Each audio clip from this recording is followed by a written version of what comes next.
На международной выставке «Россия» провели День науки. Гости ВДНХ познакомились с передовыми исследованиями современных ученых, узнали о последних разработках и инновациях в сфере технологий.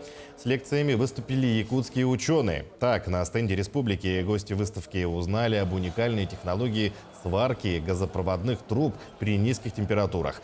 Якутяне показали прототип сварочного аппарата, который работает зимой на открытом воздухе без специальных укрытий и управляется со смартфона. Если температура воздуха минус 40, диаметр трубы 110 мм, на одно сварное соединение нужно потратить 6 часов с установкой палатки, прогрева ее и так далее.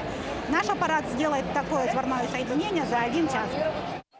Особый акцент уделен цифровым технологиям. Наши ученые также презентовали бесконтактное сканирование скелета древнего человека, с помощью которого можно посмотреть на его облик.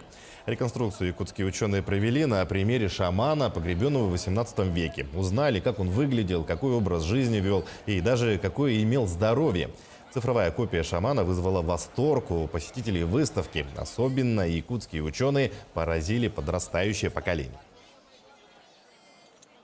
Благодаря новым технологиям, благодаря бесконтактному сканированию можно получить цифровые копии черепов и других костных материалов и уже на них накладывать материал, антропологический материал виртуальный и получить облик древнего населения. Особенно это интересно молодому поколению, потому что они как раз-таки осваивают эти цифровые технологии, виртуальное пространство, и за этим, я думаю, будущее науки.